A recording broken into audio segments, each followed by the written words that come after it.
Unit 9.1 financial management, financial decision and financial planning. First topic है बच्चों, meaning of financial management. Financial management क्या होता है?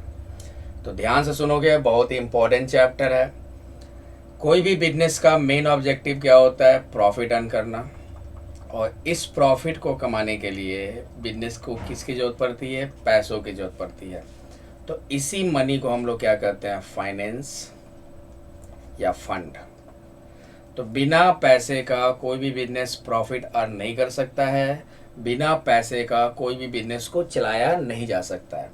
तो इसी पैसे का, इसी फंड का, इसी फाइनेंस का जो मैनेजमेंट किया जाता है उसे हम कहते हैं फाइनेंशियल मैनेजमेंट। तो फाइनेंशियल मैनेजमेंट में क्या क्या हम काम करते हैं हम लोग? तो पहला चीज़ है कि फाइनेंशियल मैनेजमेंट में हम लोग फाइनेंस का मैनेजमेंट करते हैं। हम लोग क्या करते हैं? फाइनेंस का मैनेजमेंट करते हैं। तो मैनेजमेंट का मतलब क्या? तो मैनेजमेंट में हम लोग क्या करते हैं बेसिकली कि ऑर्गेनाइजेशन को कितने मात्रा में फाइनेंस की ज़रूरत है इसका डिटर्मिनेशन करना, ये पता लगाना, ये फाइनेंस हमें कैसे मिलेगा और इस फाइनेंस का प्रॉपर यूज कैसे करना है, इसके संबंध में जो भी डिसीजन लिए जाते हैं, जो भी मैनेजमेंट किया जाता है वो क्या कहलाएगा? Financial management. तो फाइनेंशियल मैनेजमेंट में क्या काम होता है बेसिकली? तो फाइनेंशियल मैनेजमेंट में काम होता है, या फाइनेंशियल मैनेजमेंट किससे संबंध है कि ऑर्गेनाइजेशन को कितने मात्रा में फाइनेंस की ज़रूरत है, ऑर्गेनाइजेशन को ये फाइनेंस कैसे मिलेंगे, ऑर्गेनाइजेशन इस फाइनेंस का प्रॉपर यूटिलाइजेशन या उसका यूज कैसे करेगा, इसके संबंध में जो भी मैनेजमेंट किया जाता है वो आपका क्या कहलाएगा? Financial management. तो फाइनेंशियल मैनेजमेंट क्या है? It refers to that branch of management which is concern with the effective acquisition and use of money. इसका मतलब फाइनेंशियल मैनेजमेंट क्या है? मैनेजमेंट का एक ब्रांच है जो किससे संबंधित है कि ऑर्गेनाइजेशन को पैसे यानी कि जो फाइनेंस है वो कैसे मिलेगा और उस फाइनेंस का वो कैसे यूज करेगा। तो इसके संबंध में जो भी मैनेजमेंट किया जाता है उसे हम कहते हैं financial management. In other words, financial management is the operational activity of a business. Financial management किसी भी बिजनेस का ऑपरेशनल एक्टिविटी है जिसमें क्या किया जाता है कि ये जो बिजनेस का जो मैनेजमेंट है, सही मैनेजमेंट करने के लिए जो फंड की ज़रूरत होती है, जो फाइनेंस की ज़रूरत होती है, ये फाइनेंस ऑर्गेनाइजेशन को कैसे मिलेगा और उसका किस तरह से यूज करेगा ताकि बिजनेस का मैनेजमेंट इफ़िशियंट हो, बिजनेस का मैनेजमेंट सुचारू रूप से काम करे। तो ये सारा काम हम करते हैं फाइनेंशियल मैनेजमेंट में। फाइनेंशियल मैनेजमेंट में फाइनेंस का मैनेजमेंट होता है, और मैनेजमेंट में तो आप सभी को पता है कि मैनेजमेंट में कितने तरह के फंक्शंस होते हैं? 5 तरह का फंक्शन होता है। जैसे फाइनेंस का प्लानिंग करना फाइनेंशियल मैनेजमेंट हो गया, फाइनेंस का ऑर्गेनाइजिंग करना, फाइनेंस का डायरेक्टिंग करना, फाइनेंस का कंट्रोलिंग करना, जिससे ऑर्गेनाइजेशन को समय पे पैसा मिल जाए और ऑर्गेनाइजेशन उस पैसे का सही यूज कर सके। क्योंकि बिना फाइनेंस का, बिना पैसे का बिजनेस नहीं चला सकते। तो बिजनेस के पास एनी टाइम फाइनेंस अवेलेबल होने चाहिए और यही इंश्योर करता है फाइनेंशियल मैनेजमेंट। एग्जाम्पल से देखो, जैसे मान लो कंपनी को एक न्यू प्रोजेक्ट में के लिए, कंपनी को एक न्यू प्रोजेक्ट के लिए 10 लाख रुपए की ज़रूरत है या 10 करोड़ रुपए की ज़रूरत है। तो ये 10 करोड़ रुपये कैसे अवेलेबल होंगे ऑर्गेनाइजेशन में? ये 10 करोड़ रुपये ऑर्गेनाइजेशन में कैसे आएंगे? इसका कैसे यूज करना है? कौन कौन सोर्सेज से ये 10 करोड़ रुपये मिलेंगे? इसी के संबंध में जो मैनेजमेंट किया जाता है उसे हम कहते हैं फाइनेंशियल मैनेजमेंट। अब मान लो अभी 10 करोड़ रुपये की ज़रूरत है और ऑर्गेनाइजेशन ये 10 करोड़ रुपया अरेंज नहीं कर पा रहा है, तो कह सकते हैं कि यहाँ पे फाइनेंशियल मैनेजमेंट की कमी है।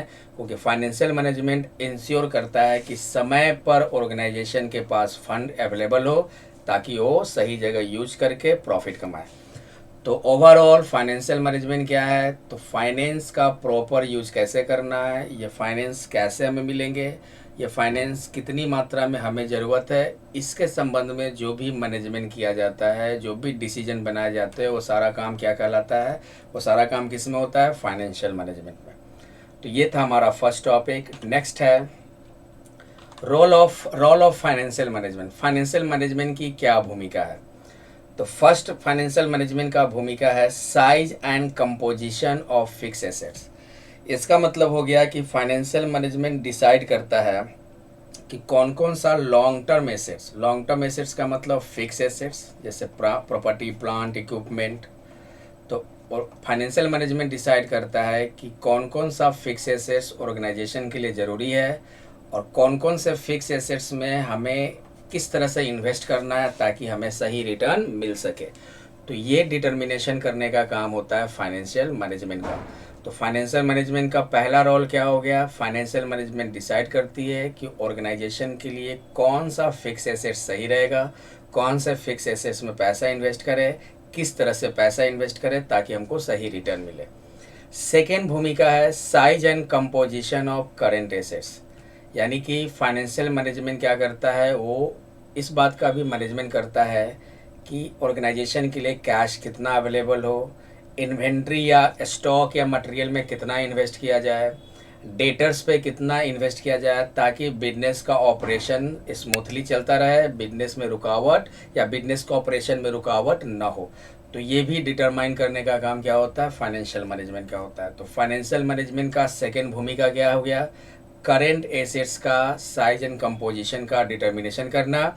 मतलब कि फाइनेंशियल मैनेजमेंट डिसाइड करती है कि ऑर्गेनाइजेशन में कितना कैश अवेलेबल होने चाहिए, ऑर्गेनाइजेशन में कितना स्टॉक की ज़रूरत है, कितना स्टॉक पे इन्वेस्ट करे, ऑर्गेनाइजेशन में डेटर पे कितना इन्वेस्ट करे। डेटर पे इन्वेस्ट करने का मतलब क्रेडिट सेल, तो क्रेडिट कितना हम सेल करें, इसके संबंध में जो भी मैनेजमेंट का काम होता है वो फाइनेंशियल मैनेजमेंट का होता है और इसलिए किया जाता है ताकि बिजनेस का ऑपरेशन में रुकावट ना हो, बिजनेस हमारा कंटिन्यू चलता रहे। थर्ड रोल है फाइनेंशियल मैनेजमेंट का proportion of long term and short term finance. इसका मतलब क्या है, अगर ऑर्गेनाइजेशन को मान लो कि 10 लाख रुपये फाइनेंस की ज़रूरत है, तो इस 10 लाख रुपये को हम कैसे अरेंज कर सकते हैं, तो बिजनेस अलग अलग सोर्सेज से इस फाइनेंस को अरेंज कर सकता है। जैसे एक हो गया कि लोन लेकर, एक हो गया कि कंपनी क्या करेगी, इक्विटी इशू करेगी। तो आपका ये जो इसके बाद एक हो जाएगा करेंट लायबिलिटी से ले लो। तो अलग अलग फाइनेंस का सोर्स है जिसको हम लोग दो भागों में बांट सकते हैं, लॉन्ग टर्म फाइनेंस और शॉर्ट टर्म फाइनेंस। तो अलग अलग सोर्सेज से कितना फाइनेंस हम निकालेंगे, कितना फाइनेंस हम लेंगे, इसको डिटरमाइन करने का काम भी फाइनेंशियल मैनेजमेंट का है। फॉर एग्जांपल, अगर बिजनेस को 10 लाख रुपये फाइनेंस की ज़रूरत है, उसमें से मान लो 5 लाख रुपया क्या है वो लोन ले लिया, 3 लाख रुपये का मान लो इक्विटी ले लिया, 2 लाख रुपये का क्या है वो करेंट लायबिलिटीज़ क्रिएट कर लिया जैसे उधार खरीद कर। तो इस तरह जो ये जो आपका फाइनेंस का जो अलग अलग सोर्सेज से है, अलग अलग जो सोर्सेज है, तो अलग अलग सोर्सेज से कितना फाइनेंस हम ले, इसको डिटर्मिनेशन करने का काम, इसको ज्ञात करने का काम, इसको डिटरमाइन करने का काम किसका होता है, फाइनेंशियल मैनेजमेंट का होता है। तो वही कह रहा है determines the balance between long term finance and short term finance. मतलब कि ऑर्गेनाइजेशन में अगर फाइनेंस की ज़रूरत है तो लॉन्ग टर्म फाइनेंस से कितना फाइनेंस हम लेंगे, शॉर्ट टर्म फाइनेंस से कितना फाइनेंस हमें लेना है, इसको डिसाइड करने का काम, इसका डिटर्मिनेशन का काम किसका होता है, फाइनेंशियल मैनेजमेंट का होता है। फोर्थ इसका भूमिका है sources of long term finance. अब देखो, मान लो कंपनी को पैसे की ज़रूरत है 10 लाख रुपया, ये 10 लाख रुपया कंपनी को फाइनेंस की ज़रूरत है और कंपनी ये फाइनेंस जो है लॉन्ग टर्म सोर्सेज से पूरा करेगा। तो लॉन्ग टर्म सोर्सेज में भी कई तरह के सोर्सेज होते हैं, जैसे कि आपका हो गया, एक तो हो गया इक्विटी इशू करेगा कंपनी, एक हो गया लोन लेकर। इक्विटी को कहते हैं इक्विटी कैपिटल और लोन को कहते हैं डेट कैपिटल। लोन को क्या कहते हैं, डेट कैपिटल। तो कंपनी को ये जो 10 लाख रुपए चाहिए उसमें से मान लो इक्विटी से 6 लाख रुपये वो लेगा और लोन से 4 लाख रुपए लेगा। तो लॉन्ग टर्म फाइनेंस के जो अलग अलग सोर्सेज है, उस अलग अलग सोर्सेज से कितना कितना फाइनेंस हमको लेना है, इसको डिसाइड कौन करता है, फाइनेंशियल मैनेजमेंट। इस पर डिसीजन कौन लेता है, फाइनेंशियल मैनेजमेंट। मतलब फाइनेंशियल मैनेजमेंट डिसाइड करती है कि लॉन्ग टर्म सोर्सेज में मान लो इक्विटी से कितना हमको फाइनेंस लेना है और लोन से कितना हमें फाइनेंस अरेंज करना है, इसको डिसाइड करने का काम किसका होता है, फाइनेंशियल मैनेजमेंट। फाइनेंशियल मैनेजमेंट यहाँ बोल देगा कि हम पूरा का पूरा 10 लाख रुपए इक्विटी से लेंगे, तो पूरा का पूरा 10 लाख इक्विटी से आएगा। अगर फाइनेंशियल मैनेजमेंट डिसाइड करे कि पूरा का पूरा पैसा लोन लेकर किया जाएगा, या फाइनेंशियल मैनेजमेंट इस तरह से भी डिसीजन ले सकती है कि इक्विटी से 6 लाख रुपया है और लोन से हम कितना ले, 4 लाख रुपया ले। तो लॉन्ग टर्म फाइनेंस का जो अलग अलग सोर्सेज है, उसमें से कौन सा सोर्सेज हमको चुनना है, कौन सा सोर्सेज से कितना फाइनेंस हमें लेना है, इसका डिसीजन कौन करता है, फाइनेंशियल मैनेजमेंट। नेक्स्ट है 5th नंबर भूमिका है item of profit and loss account. Profit and loss account item को एनालाइज करने का काम भी क्या है, फाइनेंशियल मैनेजमेंट। फाइनेंशियल मैनेजमेंट क्या करती है, जैसे मान लो फाइनेंशियल मैनेजमेंट अगर डिसाइड कर रही है कि उसको लोन लेना है, मान लो 10 लाख रुपया, तो इस लोन को लेने के लिए वो क्या करेगा, वो अपना रेवेन्यू चेक कर सकता है, अपना एक्सपेंसेस चेक कर सकता है, प्रॉफिट चेक कर सकता है। तो financial management profit and loss account के आइटम को भी एनालाइज करता है, उसी के आधार पर डिसीजन लेता है कि लोन लेना सही है या लोन नहीं लेना है। तो overall profit and loss account के जो भी आइटम्स होते हैं, जैसे रेवेन्यू, एक्सपेंसेस, प्रॉफिट, इसको क्या करना, एनालाइज करके ही वो डिसीजन लेता है कि हमें लोन लेना है या हमें लोन नहीं लेना। तो ये सारा आपका जो रोल है किसका, फाइनेंशियल मैनेजमेंट का है। फाइनेंशियल मैनेजमेंट इम्पॉर्टेंट है बिजनेस के लिए, क्योंकि अगर मान लो लोन ले लेते हैं, फॉर एग्जांपल लोन ले लेते हैं, तो लोन पे हमारा क्या होगा, एक तो हमें इंटरेस्ट देना है, ऊपर से हमको क्या करना है, रिपेमेंट भी करना है। तो इसके लिए फाइनेंशियल मैनेजमेंट इस बात के लिए इंश्योर होता है कि बिजनेस का रेवेन्यू सही है, एक्सपेंसेस कहीं अधिक तो नहीं है, प्रॉफिट हमारा सही है, तभी वो डिसीजन लेगा कि लोन ले, ठीक है। क्योंकि अगर लोन ले लेंगे, अगर उसका रिपेमेंट नहीं कर पा रहे हैं, इंटरेस्ट नहीं पेड कर पा रहे हैं, तो हमारा क्या होगा, एक्सपेंसेस बढ़ता जाएगा और हो सके कि हमारा रिजल्ट क्या हो कि बिजनेस में लॉस भी होना शुरू हो जाए, बिजनेस दिवालिया भी हो सकता है अगर लोन नहीं चुका है तो इस बात को ध्यान में रख कर ही डिसीजन लिए जाते हैं। और ये डिसीजन आसान नहीं होता है, डिफ़िकल्ट डिसीजन होता है, जो किसका होता है, फाइनेंशियल मैनेजमेंट का होता है। तो फाइनेंशियल मैनेजमेंट का एक एक डिसीजन क्या होता है, ऑर्गेनाइजेशन के लिए इम्पॉर्टेंट होता है, जिससे ऑर्गेनाइजेशन का प्रॉफिटेबिलिटी बना रहे और ऑर्गेनाइजेशन फाइनेंशियल रूप में स्ट्रांग हो, हेल्दी हो। तो ये था फाइनेंशियल मैनेजमेंट का भूमिका। नेक्स्ट टॉपिक है फाइनेंशियल मैनेजमेंट का objectives of financial management. Financial management का फर्स्ट ऑब्जेक्टिव है मैक्सिमाइज शेयर होल्डर्स वेल्थ। यानी कि फाइनेंशियल मैनेजमेंट क्या करता है, उसका मेन ऑब्जेक्टिव होता है बिजनेस के वैल्यू को इंक्रीज करना। और बिजनेस का वैल्यू तभी इंक्रीज करेगा जब इन्वेस्टर्स या शेयर होल्डर्स को प्रॉफिट हो। अगर शेयर होल्डर्स को प्रॉफिट नहीं होगा तो फिर आपके कंपनी में इन्वेस्ट नहीं करेगा, फिर आपका वैल्यू डाउन होगा, बिजनेस का वैल्यू कम जाएगा। तो बिजनेस का वैल्यू इंक्रीज तभी होगा जब शेयर होल्डर्स को रेगुलर प्रॉफिट होता रहे, रेगुलर शेयर होल्डर का प्रॉफिट अधिक से अधिक हो। तो इस बात को इंश्योर करता है फाइनेंशियल मैनेजमेंट। तो फाइनेंशियल मैनेजमेंट इसलिए किए जाते हैं कि इन्वेस्टर्स को सही रिटर्न मिले, बिजनेस का वैल्यू बढ़े और इन्वेस्टर्स हमारे कंपनी में और इनकरेज हो पैसा इन्वेस्ट करने के लिए। तो ये पहला ऑब्जेक्टिव हो गया, शेयर होल्डर के प्रॉफिट को मैक्सिमाइज करना, शेयर होल्डर के प्रॉफिट को इंक्रीज करना। और ऐसा तभी पॉसिबल है जब हम फाइनेंस का प्रॉपर यूटिलाइजेशन करेंगे, फाइनेंस को सही जगह इन्वेस्ट करेंगे। तो ओवरऑल फाइनेंशियल मैनेजमेंट का अगर सही डिसीजन होगा तभी पॉसिबल है कि शेयर होल्डर का जो प्रॉफिट है वो मैक्सिमाइज हो। सेकेंड ऑब्जेक्टिव है इंश्योर फाइनेंशियल स्टेबिलिटी। मतलब फाइनेंशियल मैनेजमेंट का एक और ऑब्जेक्टिव क्या है, तो फाइनेंशियल मैनेजमेंट इंश्योर करता है कि ऑर्गेनाइजेशन का कैश फ्लो पोजीशन काफ़ी रहे, बढ़िया रहे। कैश फ्लो पोजीशन का मतलब कि कैश पर्याप्त मात्रा में हो जिससे बिजनेस का ऑपरेशन पे बाधा ना हो।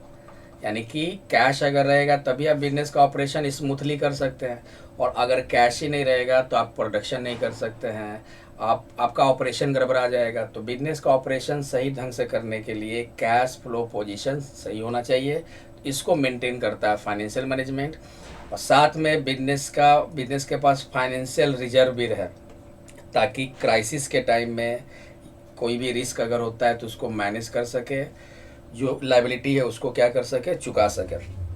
तो क्या होता है, कैश फ्लो अगर बढ़िया है बिजनेस का, कैश फ्लो पोजीशन अगर सही है और फाइनेंशियल रिजर्व है बिजनेस के पास, तो बिजनेस आसानी से लायबिलिटी चुका सकता है और रिस्क को मैनेज कर सकता है। तो इसी को मेंटेन करता है फाइनेंशियल मैनेजमेंट, इसलिए फाइनेंशियल मैनेजमेंट किया जाता है। थर्ड ऑब्जेक्टिव है optimise capital structure. Capital structure का मतलब क्या होता है, जैसे कंपनी को 10 लाख रुपए की ज़रूरत है, तो 10 लाख रुपए कंपनी कैसे लेगा? मान लो इक्विटी से 6 लाख रुपये और लोन लेकर मान लो क्या 4 लाख रुपया। तो ये जो प्रोपोर्शन है, प्रोपोर्शन कैसे है? 10 लाख में इक्विटी से 60% लिया जा रहा है फाइनेंस और लोन से कितना लिया जा रहा है? 40%। तो ये जो प्रोपोर्शन आपका 60-40 का देख रहे हो ना, ये आपका क्या कहलाएगा? Capital structure. तो कैपिटल स्ट्रक्चर को बैलेंस करना है। अब देखो, मान लो सपोज करो 10 लाख रुपए कंपनी को चाहिए, कंपनी ये पूरा का पूरा पैसा इक्विटी से ले लिया, इक्विटी इशू करके ले लिया 10 लाख रुपया।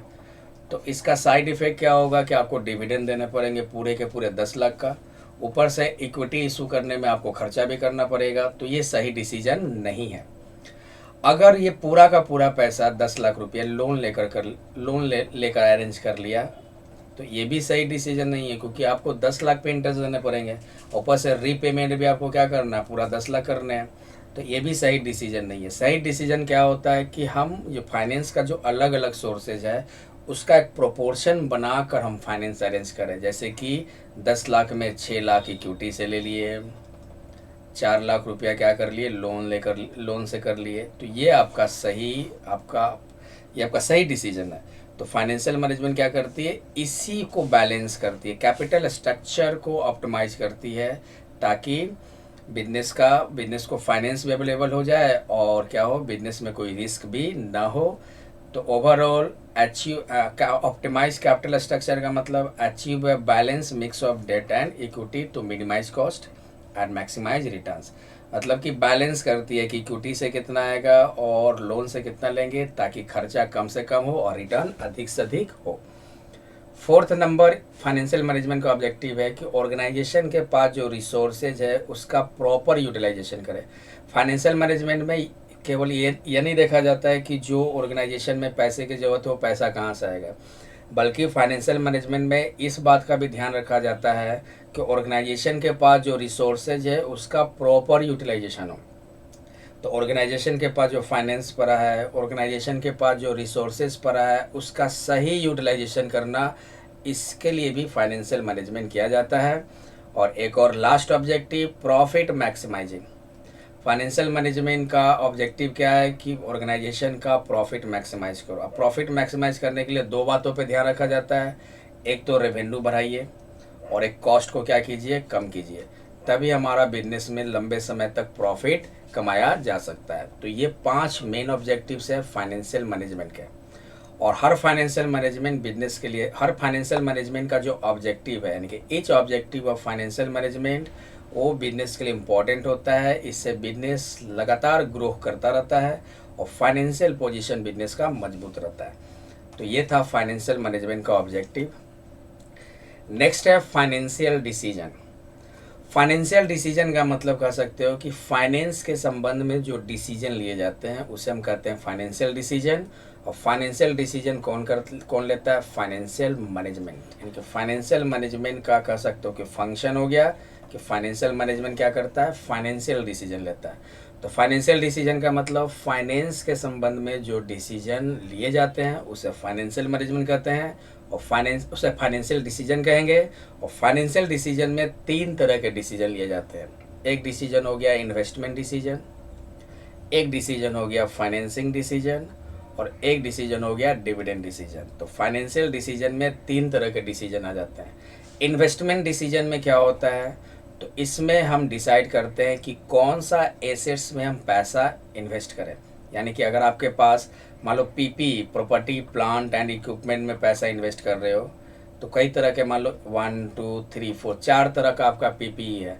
तो आपको डिसाइड करना है कि कौन से पीपीई में, कौन से प्रॉपर्टी प्लांट इक्विपमेंट में, कौन से फिक्स एसेट्स में पैसा इन्वेस्ट करें ताकि हमें सही रिटर्न मिले। तो इस तरह का डिसीजन क्या कहलाएगा? Investment decision. मतलब फिक्स एसेट्स या एसेट्स को पिक करना कि कौन सा एसेट्स में हम पैसा इन्वेस्ट करें ताकि हमको सही रिटर्न मिले। जैसे मोबाइल खरीदने जाते हैं ना, तो हमारे सामने बहुत सारे ऑप्शन होता है। अब इतने सारे ऑप्शन में से कोई एक मोबाइल का सिलेक्शन करते हैं, तो ये आपका इन्वेस्टमेंट डिसीजन हो सकता है।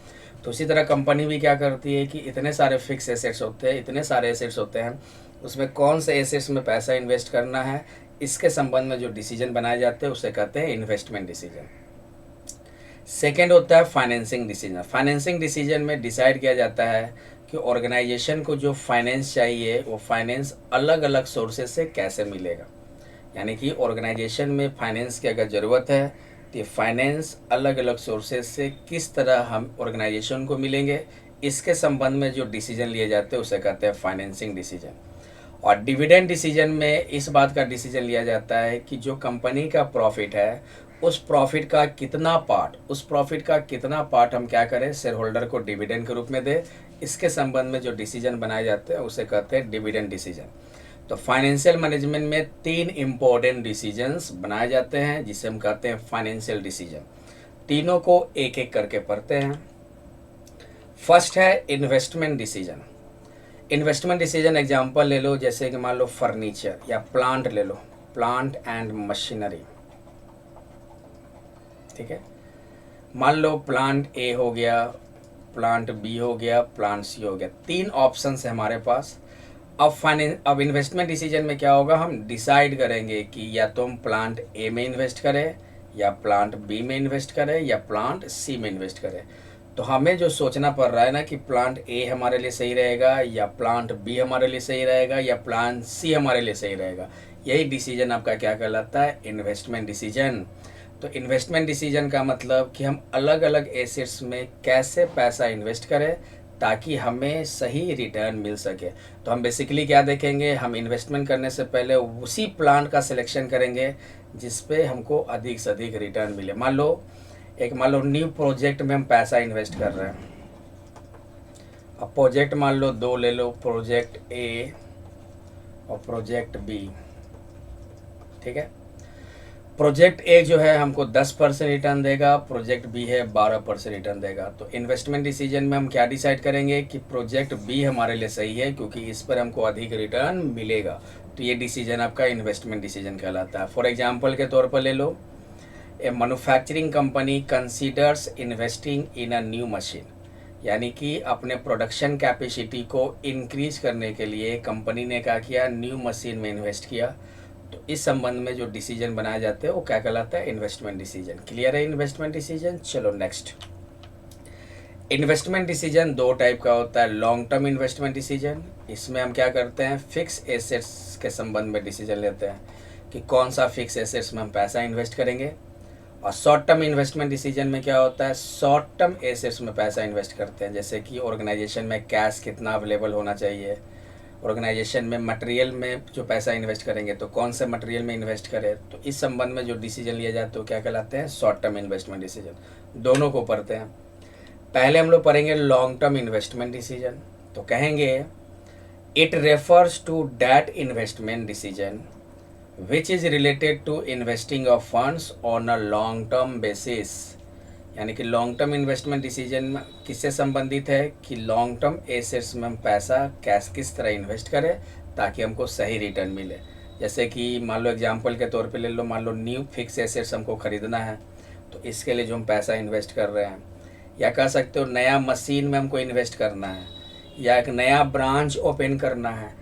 तो इन सब के संबंध में जो हम डिसीजन बना रहे हैं, कौन सा डिसीजन कहलाएगा, लॉन्ग टर्म इन्वेस्टमेंट डिसीजन। और इसको कैपिटल बजटिंग डिसीजन भी कहा जाता है। और इन्वेस्टमेंट डिसीजन क्या है, वो अर्निंग कैपेसिटी को अफेक्ट करता है। यानी कि अगर हम इन्वेस्टमेंट करते हैं तो हमको लंबे समय में हमको क्या हो सकता है, हमारा अर्निंग कैपेसिटी बढ़ सकता है। और लॉन्ग टर्म इन्वेस्टमेंट डिसीजन में अधिक अमाउंट की जरूरत होती है, यानी कि इसमें huge amount of investment involve होता है। तो ये था लॉन्ग टर्म इन्वेस्टमेंट। जैसे कि हमको नया ब्रांच ओपन करना है तो इसके संबंध में जो डिसीजन ले रहे हैं, नया फिक्स एसेट्स हमको ख़रीदना है इस संबंध में जो डिसीजन ले रहे हैं, या नया मशीन हमको लेना है पुराने मशीन को रिप्लेस करने के बदले में। तो इन संबंध में जो भी डिसीजन, जो लॉन्ग टर्म एसेट्स को पिक करने के संबंध में जो डिसीजन लिया जा रहा है, जिसका हमको रिटर्न हमको लंबे समय तक मिलेगा, जिसमें अधिक अमाउंट की जरूरत पड़ेगी, ऐसे डिसीजन को लॉन्ग टर्म इन्वेस्टमेंट डिसीजन कहते हैं। और ये बहुत ही क्रूशल डिसीजन होता है, इंपॉर्टेंट डिसीजन होता है, क्योंकि अगर गलत डिसीजन ले लोगे, गलत जगह पैसा इन्वेस्ट हो जाएगा तो आपका बड़ा अमाउंट आपका नुकसान हो जाएगा। तो बहुत इंपॉर्टेंट डिसीजन होता है ये लॉन्ग टर्म इन्वेस्टमेंट डिसीजन। क्यों? क्योंकि अमाउंट बहुत अधिक है भाई। लॉन्ग टर्म इन्वेस्टमेंट डिसीजन में काफ़ी करोड़ों अमाउंट लगते हैं। तो ये था आपका लॉन्ग टर्म इन्वेस्टमेंट डिसीजन। एक है आपका factors affecting long term investment decision. Long term investment decision जो बहुत सारे फैक्टर से प्रभावित होते हैं, जैसे cash flow. Long term investment decision का मेन फैक्टर क्या है? Cash flow position. क्योंकि आप जब लॉन्ग टर्म इन्वेस्ट करोगे, तो लॉन्ग टर्म एसेट्स में पैसा लगाओगे, तो कैश तो पहले आउटफ्लो होगा, कैश आउटफ्लो होगा, बड़े अमाउंट में आउटफ्लो होगा, ह्यूज अमाउंट में। अब बहुत लंबे, अगर मान लो इसको उधार पे लेते हो तो आपको क्या करना, महीने महीने चुकाना पड़ेगा, तो भी बड़ा अमाउंट में होगा। तो कैश फ्लो पोजीशन इंपॉर्टेंट होता है। कैश फ्लो पोजीशन क्या होना चाहिए? सही होना चाहिए। अगर कैश फ्लो पोजीशन सही नहीं है तो आप लॉन्ग टर्म इन्वेस्टमेंट नहीं कर सकते हैं, फिर फंस जाओगे। ऊपर से क्या है कि आपके पास क्या होने चाहिए? कैश फ्लो, क्योंकि लॉन्ग टर्म इन्वेस्टमेंट डिसीजन में कैश का आउटफ्लो होता है। इनफ्लो कब होगा? लंबे समय के बाद। क्योंकि जैसे मान लो हम बिल्डिंग पे इन्वेस्ट करेंगे या कोई नया ब्रांच हम ओपन कर रहे हैं, तो नया ब्रांच ओपन करने में समय लगता है, तो पहले तो पैसा जा रहा है। जब वो नया ब्रांच बन जाएगा, रेवेन्यू जनरेट करने लगेगा, तब कैश इनफ्लो आएगा, जो कि काफ़ी समय, लंबा समय है, कम से कम साल भर लगेंगे, 2 साल लगेंगे। तो उस केस में आपका क्या है कि अभी तो फिलहाल कैश गया, 2 साल के बाद कैश आएगा ना, तो उस केस में आपका कैश फ्लो पोजीशन मजबूत होना चाहिए। क्योंकि आपको बिजनेस का ऑपरेशन भी करना है। ये नहीं कि आपके पास 1 करोड़ कैश है, पूरा का पूरा नया ब्रांच में लगा दिए और आपके पास कैश बच नहीं रहा है कि आप बिजनेस को ऑपरेशन कर सके। तो इस बात को ध्यान में रखना है। तो कैश फ्लो पोजीशन सही होना चाहिए, तभी हम लॉन्ग टर्म इन्वेस्टमेंट डिसीजन कर सकते हैं। तो जब भी financial management long term investment decision देखता है, तो पहले क्या चेक करेगा? Cash flow position. क्योंकि लॉन्ग टर्म इन्वेस्टमेंट में कैश आउटफ्लो पहले होता है, वो भी ह्यूज अमाउंट में।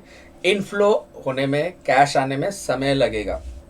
और अभी मान लो हमारे बिजनेस के लिए, ऑपरेशन के लिए पैसा चाहिए, उसका भी ध्यान रखना है। तो ये बहुत ही इंपॉर्टेंट फैक्टर है कैश फ्लो।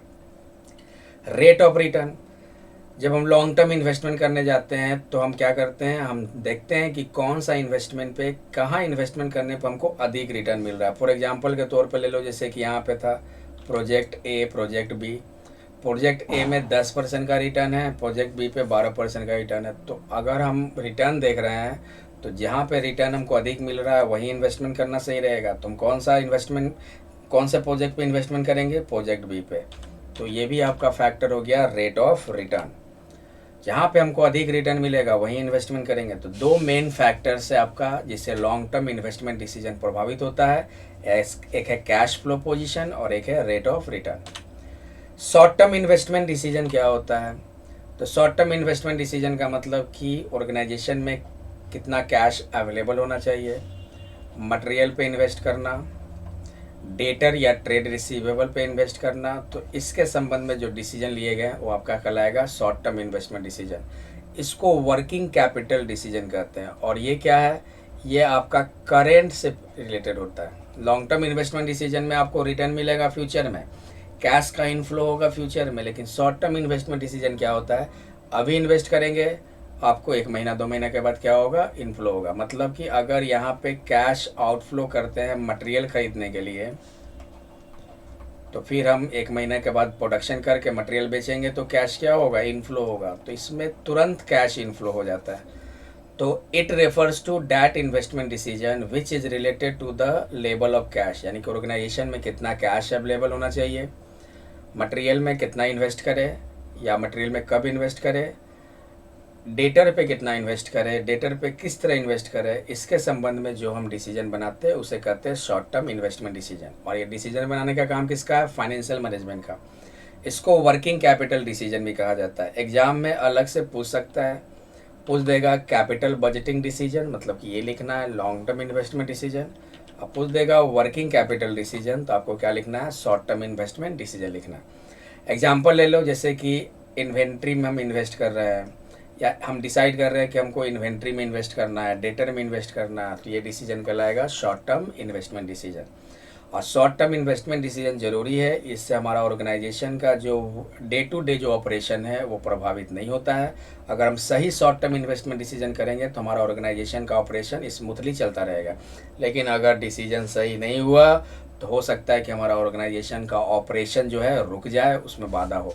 तो बहुत इंपॉर्टेंट डिसीजन ये भी होता है, क्योंकि अगर ये डिसीजन सही ना हो तो ऑर्गेनाइजेशन का डे टू डे ऑपरेशन में बाधा पड़ सकती है। लेकिन अगर शॉर्ट टर्म इन्वेस्टमेंट डिसीजन सही हो तो ऑर्गेनाइजेशन का ऑपरेशन स्मूथली चलता रहेगा। इसलिए फाइनेंशियल मैनेजमेंट का सबसे बड़ा रिस्पॉन्सिबिलिटी होता है कि वो शॉर्ट टर्म इन्वेस्टमेंट डिसीजन भी ध्यान से दे। शॉर्ट टर्म इन्वेस्टमेंट डिसीजन लेते समय बहुत सारे फैक्ट्स को चेक कर ले।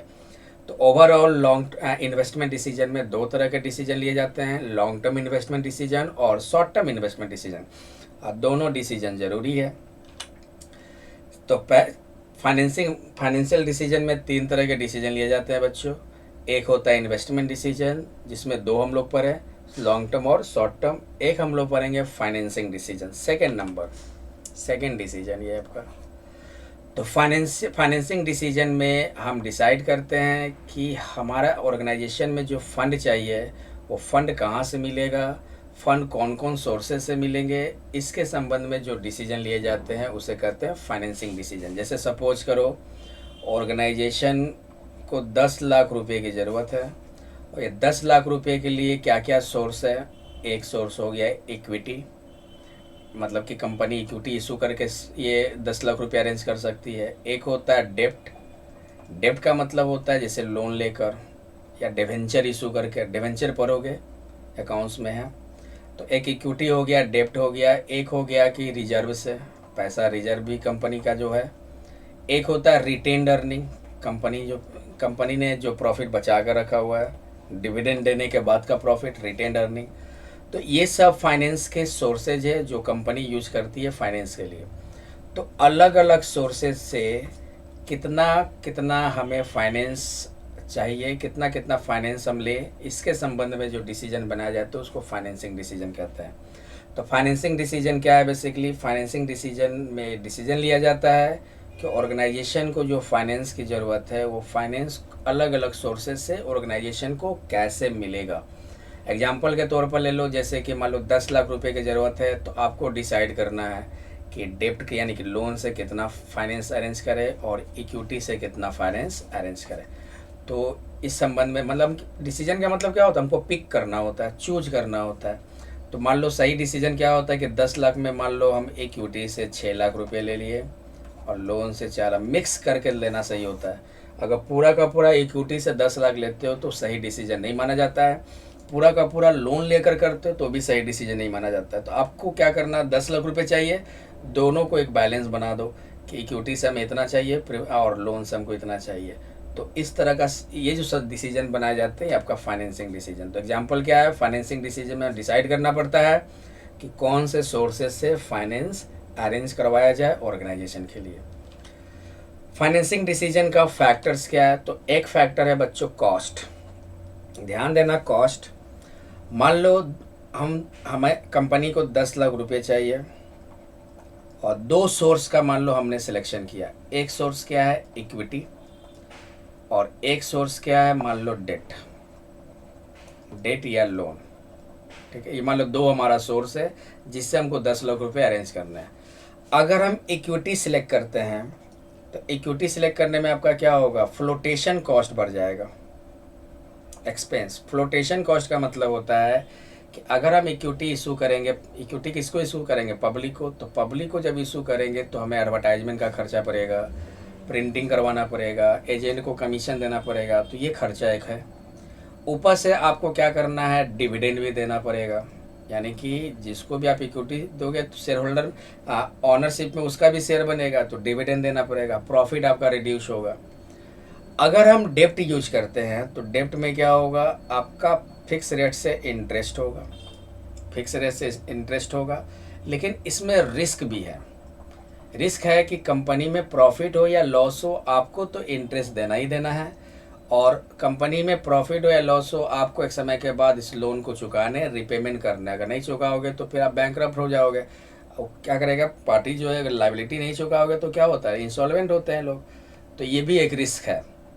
अब यहाँ पे चुनाव करने में परेशानी होती है। तो जब भी फाइनेंसिंग डिसीजन लिया जाता है तो पहला फैक्ट देखा जाता है कॉस्ट।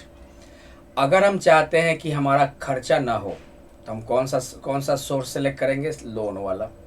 और अगर हम चाहते हैं कि रिस्क ना हो तो हमारे लिए कौन सा बेस्ट ऑप्शन है? इक्विटी। तो ये आपका मेन फैक्टर हो गया फाइनेंसिंग डिसीजन का। क्या बोले बच्चों, अगर फाइनेंसिंग डिसीजन लेते हैं और हम चाहते हैं कि हमारा खर्चा कम से कम हो, तो उस केस में हमको कौन सा लेना पड़ेगा? लोन सही रहेगा, क्योंकि इसको इशू करने में खर्चा नहीं पड़ता, फ्लोटेशन खर्चा नहीं पड़ता है। लेकिन अगर रिस्क नहीं लेना है तो कौन सा सही रहेगा? इक्विटी सही रहेगा। तो अगर रिस्क की बात रहे तो हम कौन सा सोर्स सेलेक्ट करेंगे फाइनेंस के लिए? इक्विटी। खर्च की बात करें तो कौन सा हमारा सोर्स फाइनेंस के लिए सही होगा? लोन। तो ये दो फैक्टर है। थर्ड है फ्लोटेशन कॉस्ट। फ्लोटेशन कॉस्ट का मतलब होता है कि कंपनी फाइनेंस को जब अरेंज कर रही होती है जैसे इक्विटी के रूप में, तो उस केस में उसको एडवर्टाइजमेंट का खर्चा करना पड़ता है, प्रिंटिंग एक्सपेंस अंडर एजेंट को कमीशन देना पड़ रहा है। तो ये सब संबंध में जो भी खर्चा हो रहा है ये सब आपका फ्लोटेशन कॉस्ट कहलाता है। जैसे expenses of issuing new share, आप नया शेयर इशू कर रहे हो, ठीक है ना, तो ये फ्लोटेशन कॉस्ट इंपॉर्टेंट होता है।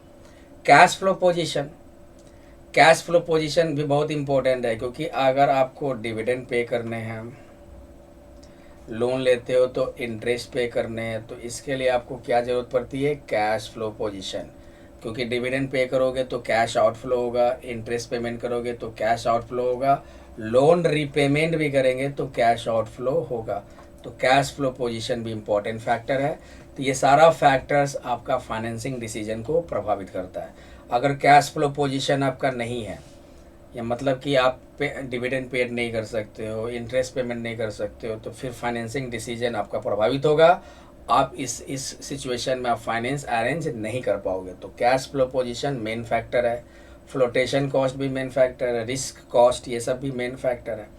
तो ये था फाइनेंसिंग डिसीजन के फैक्टर्स जिनसे फाइनेंसिंग डिसीजन प्रभावित होता है। फाइनेंसिंग डिसीजन का मतलब ऑर्गेनाइजेशन को जो फाइनेंस चाहिए वो फाइनेंस अलग अलग सोर्सेज से ऑर्गेनाइजेशन को कैसे मिलेगा, इसके संबंध में जो डिसीजन बनाए जाते हैं उसे कहते हैं फाइनेंसिंग डिसीजन। नेक्स्ट है डिविडेंड डिसीजन, ये थर्ड हो गया। मान लो कंपनी को प्रॉफिट हुआ 10 लाख रुपए का। मान लो कंपनी का प्रॉफिट कितना हुआ? 10 लाख। अब इस 10 लाख रुपए के प्रॉफिट में क्या होगा? दो पार्ट होंगे। एक तो होता है कि शेयर होल्डर को दिया जाएगा डिविडेंड के रूप में, और एक पार्ट क्या होगा? रिटेन्ड अर्निंग हो जाएगा, मतलब कि मैनेजमेंट अपने पास रख लेगी, जिसको कहते हैं रिटेन्ड अर्निंग। तो 10 लाख में मान लो 6 लाख रुपया डिविडेंड के रूप में दिया जाएगा, 4 लाख रुपया मान लो रिटेन्ड अर्निंग, मैनेजमेंट कंपनी का मैनेजमेंट अपने पास रख ले। तो जरूरी थोड़ी कि 6 लाख डिविडेंड ही हो सकता है कि डिविडेंड 4 लाख दें और रिटेन्ड अर्निंग में कितना ले? 6 लाख ले। तो ये क्रिटिकल डिसीजन है। तो कंपनी में जो भी प्रॉफिट होता है उस प्रॉफिट में कितना शेयर होल्डर को डिविडेंड देना है और कितना कंपनी का मैनेजमेंट रिटेन अर्निंग के रूप में रखेगा, इस संबंध में जो डिसीजन बनाए जाते हैं उसे कहते हैं डिविडेंड डिसीजन। अब ये बहुत ही चैलेंजिंग डिसीजन होता है। कैसे? अगर हम कम डिविडेंड देते हैं तो शेयर होल्डर नाराज हो जाएगा, लेकिन अगर कम रिटेन्ड अर्निंग करते हैं तो मैनेजमेंट भी सवाल करेगा कि प्रॉफिट कम है, हम बिजनेस को ग्रो कैसे करें, बिजनेस का मैनेजमेंट कैसे करें। तो एक बैलेंस डिसीजन बनाया जाता है जिससे शेयर होल्डर भी खुश और मैनेजमेंट भी खुश। तो ऐसे डिसीजन होते हैं डिविडेंड डिसीजन में। तो कह रहा है it refers to the determination of how much part of earning, यानी कि प्रॉफिट का कितना हिस्सा should be distributed among share holders by the way of dividend, यानी कि प्रॉफिट का कितना हिस्सा शेयर होल्डर को डिविडेंड के रूप में दिया जाए और कितना हिस्सा कंपनी का मैनेजमेंट रिटेन्ड अर्निंग के रूप में रख रहे ताकि फ्यूचर में कंपनी के काम आए। एग्जाम्पल यहाँ पे दिया हुआ है कि डिविडेंड कितना देना है और री इन्वेस्टमेंट यानी कि रिटेन अर्निंग में कितना पैसा रखना है। तो इस संबंध में जो डिसीजन बनाए जाते हैं वो कहलाते हैं डिविडेंड डिसीजन। इसका फैक्टर क्या है? तो एक फैक्टर है अमाउंट ऑफ अर्निंग। कंपनी का प्रॉफिट जितना अधिक होगा उतना अधिक डिविडेंड दिया जाएगा और कंपनी का प्रॉफिट जितना कम होगा उतना कम डिविडेंड दिया जाएगा। तो डिविडेंड डिसीजन का मेन फैक्टर में कह सकते हो प्रॉफिट अमाउंट। अगर कंपनी का प्रॉफिट अधिक है तो अधिक डिविडेंड मिलेगा शेयर होल्डर को, और कंपनी का प्रॉफिट कम है तो कम डिविडेंड मिलेगा। तो ये इंपॉर्टेंट फैक्टर है। सेकेंड है प्रॉफिट का स्टेबिलिटी होना, मतलब कि company regular dividend share holder को दे रही है, इसका मतलब कंपनी का प्रॉफिट स्टेबल है। तो कंपनी का प्रॉफिट स्टेबल है तो कंपनी हर साल डिविडेंड देगी। लेकिन कंपनी डिविडेंड देना बंद कर देती है जब प्रॉफिट स्टेबल ना हो, प्रॉफिट डाउन हो जाए। तो अब प्रॉफिट स्टेबल है मतलब शेयर होल्डर खुश है, शेयर होल्डर सेटिस्फाइड है, क्योंकि उसको रेगुलर डिविडेंड मिलते जा रहा है। अगर प्रॉफिट आपका स्टेबल नहीं है तो हो सकता है कि एक आध साल ऐसा हो जाए जब शेयर होल्डर को डिविडेंड ना दिया गया हो या कम डिविडेंड दिया गया हो। उस केस में शेयर होल्डर्स क्या होते हैं, नाराज हो सकते हैं। तो ये भी इम्पोर्टेंट फैक्टर है। थर्ड है स्टेबिलिटी ऑफ डिविडेंड। डिविडेंड भी स्टेबल होने चाहिए। डिविडेंड स्टेबल का मतलब है कि इन्वेस्टर्स कंपनी में पैसा इन्वेस्ट करता है इसी के लालच में, इसी के इंटरेस्ट में। तो अगर उसका डिविडेंड रेगुलर मिल रहा है तो खुश रहेगा, वो सेटिस्फाइड रहेगा, वो और इन्वेस्ट करने का कोशिश करेगा, चार लोगों को ही बोलेगा, चार और इन्वेस्टर्स खड़ा कर देगा वो। लेकिन अगर डिविडेंड उसको रेगुलर नहीं मिलेगा तो वो फिर इन्वेस्ट करने से कतराएगा, सोचेगा कि ये कंपनी में इन्वेस्ट करना सही नहीं है। तो अगर इन्वेस्टर्स का लॉयल्टी चाहते हैं, शेयर होल्डर का लॉयल्टी चाहते हैं, तो डिविडेंड क्या होने चाहिए, स्टेबल होने चाहिए। अगर डिविडेंड स्टेबल नहीं है तो फिर प्रॉब्लम हो जाता है। तो ये भी इंपॉर्टेंट फैक्टर है। कैश फ्लो पोजीशन, क्योंकि डिविडेंड पेमेंट करने के लिए कैश होने चाहिए, क्योंकि जब हम डिविडेंड पेमेंट करते हैं तो कैश का आउटफ्लो होता है, कैश जाता है। तो कैश, अब ऐसा नहीं है कि आपके पास कैश है, अब डिविडेंड दे दिए और आपके पास कैश बचा नहीं है कि हम बिजनेस का ऑपरेशन कर सकें, कंपनी का ऑपरेशन कर सकें। मैनेजमेंट में कैश की जरूरत पड़ती है, बिजनेस का ऑपरेशन में कैश की जरूरत पड़ती है। तो कैश फ्लो पोजीशन भी सही होनी चाहिए, तभी आप डिविडेंड दे पाओगे। अब ऐसा नहीं कि डिविडेंड दे दिया और आपके पास कुछ बचा नहीं तो आपका बिजनेस का ऑपरेशन रुक गया, और जब बिजनेस का ऑपरेशन रुकेगा तो फिर हो सकता है कि अगले साल प्रॉफिट नहीं आएगा, लॉस आएगा, और भी चीज़ें प्रभावित होना शुरू हो जाएगी। ग्रोथ अपॉर्चुनिटी, अगर कंपनी ग्रोथ चाहती है तो कंपनी यहाँ पे क्या डिसाइड करेगी कि वो रिटेन्ड अर्निंग ज़्यादा से ज़्यादा करे, रिटेन्ड अर्निंग ज़्यादा से ज़्यादा करे और डिविडेंड कम से कम दे। क्योंकि ग्रो करने के लिए अगर ग्रोथ अपॉर्चुनिटी है कंपनी के पास तो कंपनी को पैसा चाहिए। अब पैसा कहाँ से मिलता है, तो मैं सिंपल हमेशा इक्विटी इशू करके और हमेशा क्या कहते हैं लोन लेकर फाइनेंस नहीं ना अरेंज किया जा सकता है। हमारे पास जो प्रॉफिट है, प्रॉफिट हम अधिक रख लेंगे अपने पास, मैनेजमेंट प्रॉफिट अपने पास अधिक रख लेगा और यही क्या करेगा, वो इन्वेस्ट करेगा। तो अगर कंपनी के पास ग्रोथ अपॉर्चुनिटीज है तो उस केस में कंपनी क्या डिसाइड कर सकती है, और डिसाइड कर सकती है कि डिविडेंड कम दिया जाए और इन्वेस्टमेंट पे ज़्यादा ध्यान दिया जाए। रिटेन्ड अर्निंग, मैनेजमेंट के पास अधिक से अधिक रिटेन्ड अर्निंग हो ताकि वो इन्वेस्ट कर सके।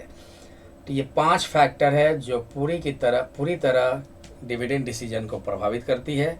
तो अगर आप फाइनेंशियल मैनेजर हो और आप डिविडेंड डिसीजन कर रहे हो तो ये 5 फैक्टर्स को अच्छे से एनालाइज कर लेना होगा, तभी आप डिविडेंड डिसीजन लोगे तो सही डिसीजन होगा। एक टॉपिक है कैपिटल गेन क्या होता है।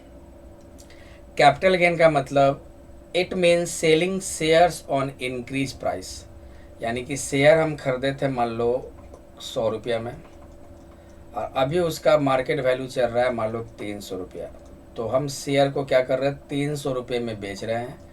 और कुछ खर्चे मान लो कमीशन वमीशन हटा दो, जैसे पहले तो ये 100 रुपये में जो खरीदे ये हटा दिए, मान लो 100 रुपये कमीशन वमीशन हटा दिए तो 100 रुपये का क्या हो गया, प्रॉफिट हो गया ना। यही हमारा प्रॉफिट कहलाएगा कैपिटल गेन। तो it means selling shares on increase price and earning a profit, यानी कि जब हम शेयर को इंक्रीज प्राइस पर बेचते हैं और जो प्रॉफिट होता है उसे कहते हैं कैपिटल गेन।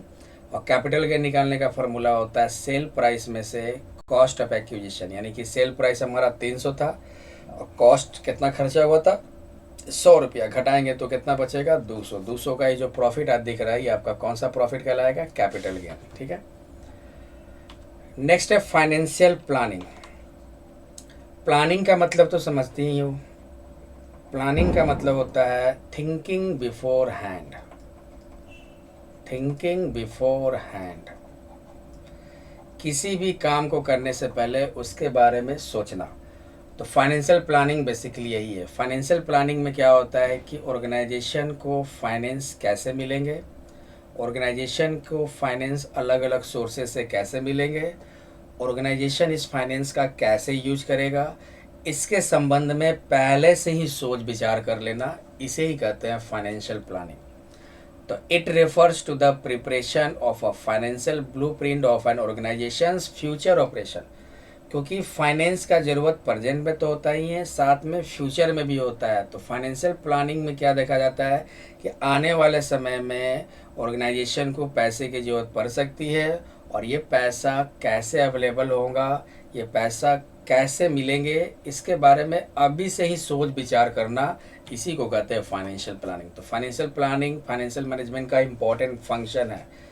फाइनेंशियल प्लानिंग में डिटरमाइन किया जाता है कि फ्यूचर में कितना फ़ंड की ज़रूरत पड़ सकती है, ये फ़ंड कहाँ से मिलेगा, फ़ंड को हम कैसे यूज करेंगे, मतलब आने वाले समय में फाइनेंस के संबंध में जो मैनेजमेंट करना है वो अभी से ही सोच रहे हो, इसी को कहते हैं फाइनेंशियल प्लानिंग।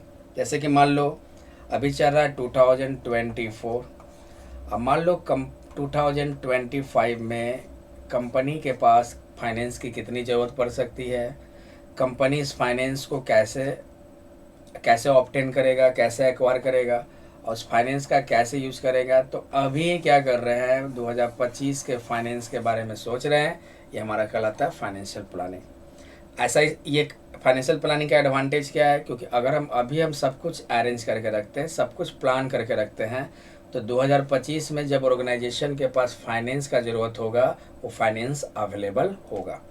अब ऐसा नहीं कि हम आने वाले समय के बारे में हम अभी से ना सोचें, तो हो सकता है कि जब आपको फाइनेंस का ज़रूरत है तो फाइनेंस नहीं मिल रहा है। देख, फाइनेंशियल प्लानिंग इसी चीज़ को दूर कर देता है कि आने वाले समय में फाइनेंस का ज़रूरत पड़ सकती है, आने वाले समय में फाइनेंस कैसे मिलेगा, इसका आकलन करना, इसका डिटर्मिनेशन करना हम अभी से ही शुरू कर दें। ये काम क्या क्या कहलाता है, फाइनेंशियल प्लानिंग। तो फाइनेंशियल प्लानिंग फाइनेंशियल मैनेजमेंट का इम्पॉर्टेंट फंक्शन है, या कह सकते हो पहला फंक्शन। जैसे मैनेजमेंट का फर्स्ट फंक्शन क्या होता है, प्लानिंग, उसी तरह फाइनेंशियल मैनेजमेंट का फर्स्ट फंक्शन क्या हो सकता है, फाइनेंशियल प्लानिंग। फाइनेंशियल प्लानिंग का इम्पोर्टेंस क्या है बच्चों, लास्ट टॉपिक है इस चैप्टर का। फाइनेंशियल प्लानिंग का इम्पोर्टेंस क्या है, helps to face eventualities. Financial planning prepares a business to manage unexpected situation. जैसे कभी कभी हमारा इकोनॉमिक डाउन टर्न हो गया, या सडनली खर्चा बढ़ गया, या हमारा बिजनेस डाउन चला गया है, जैसे कि कोरोना के टाइम में लॉकडाउन आ गए थे। कभी कभी क्या होता है कि सेल एकदम से डाउन हो जाएगा, तो विपरीत परिस्थिति में फाइनेंशियल प्लानिंग हेल्प करता है, क्योंकि हम पहले से सोच रखे हैं। तो जो क्राइसिस का टाइम होता है, उस क्राइसिस के टाइम में फाइनेंशियल प्लानिंग आपको हेल्प करता है। सेकेंड है helps avoid business shocks and surprises.